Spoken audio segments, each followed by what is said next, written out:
Oke teman-teman, kembali lagi ke channel kami Foodie Engineer. Pada kesempatan kali ini kita akan coba sharing mengenai crude oil ya. Kemarin kita udah pernah membahas bahan bakar gas. Sekarang kita coba membahas mengenai bahan bakar cair, yaitu oil. Jadi konten yang akan kami sajikan nanti kita bagi menjadi 3 part. Untuk part pertama kita akan membahas mengenai definition atau pengertian, yaitu apa itu crude oil, bagaimana cara terbentuknya, apa saja jenisnya, sumber crude oil didapatkan dari mana saja, apa saja kegunaan dan produk turunannya, crude oil specification, dan juga impact crude oil ke lingkungannya. Ya, kita mulai dulu mengenai apa itu crude oil. Jadi crude oil itu adalah bahan bakar cair yang sama-sama didapatkan dari inti bumi, di mana crude oil ini terdiri dari multi komponen hidrokarbon, di mana kalau natural gas itu dominannya itu adalah pure komponen seperti metan, terus etan, sedangkan kalau crude oil itu sendiri itu adalah campuran dari hidrokarbon berat ya, yang memiliki perbedaan titik didih yang cukup signifikan. Jadi nanti komponennya itu mungkin ada sekitar ratusan hingga ribuan, di mana mereka akan dibagi berdasarkan cut point seperti yang digambar di samping ya. Jadi nanti dimasukkan ke crude distillation tower, dari situ akan dipisahkan berdasarkan cut point atau titik didih. Berdasarkan yang paling ringan itu bisa menjadi gas, lalu ada juga gasolin, ada juga minyak tanah, dan sampai ke fraksi terberatnya yaitu bisa jadi aspal. Lalu kita akan membahas mengenai bagaimana cara terbentuknya crude oil. Jadi crude oil itu bisa dibentuk melalui dekomposisi dari makhluk hidup, sisa-sisa makhluk hidup, di mana yang udah dapat di bawah lapisan tanah yang tertekan dan juga mengalami heat intense yang cukup intens, seperti tadi ya gambar di samping. Jadi biasanya crude oil itu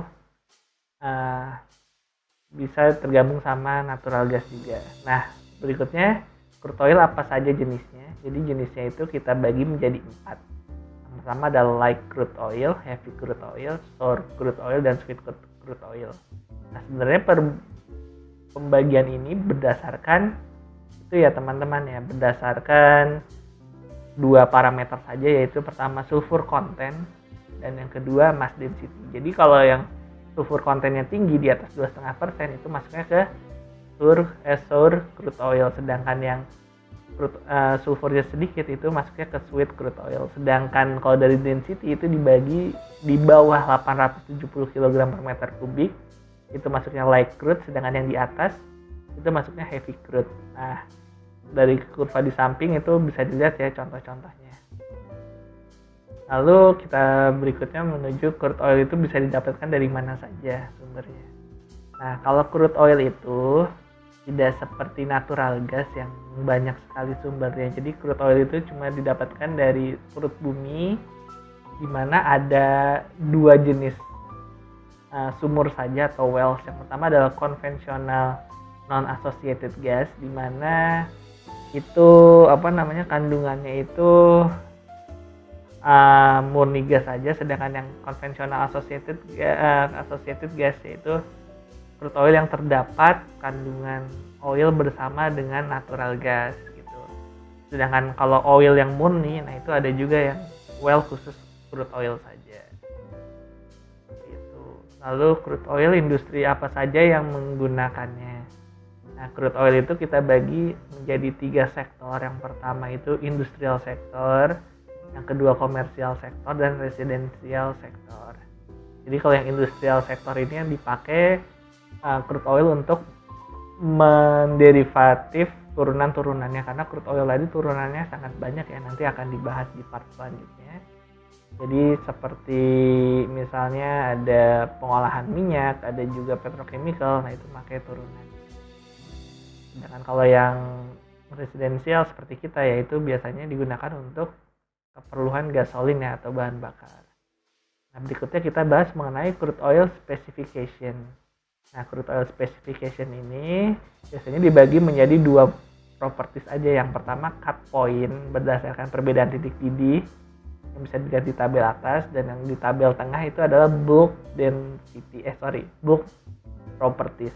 Biasanya itu isinya density, sulfur content, terus ada kinematic viscosity seperti itu, dan molecular weight kayak gitu.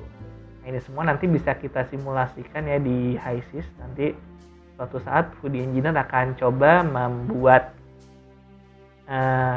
tutorialnya untuk cara mensimulasikan crude oil di HYSYS. Lalu yang terakhir dari segmen ini mengenai crude oil impact ke lingkungan. Nah, seperti yang kita tahu bahwa natural gas itu memiliki kandungan atau gas buang yang paling bersih dibandingkan crude oil dan juga batu bara. Nah, itu bisa dilihat di kurvanya ya. Jadi makin berat kandungan karbonnya yang terdapat di bahan bakar, maka emisi gas buangnya juga akan makin besar ya.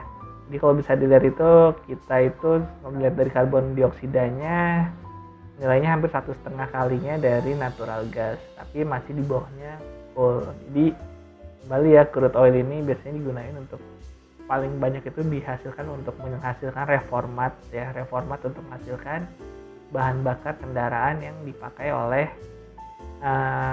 masyarakat ya atau rakyat. Oke teman-teman, mungkin itu aja yang bisa di-sharing sama The Foodie Engineer.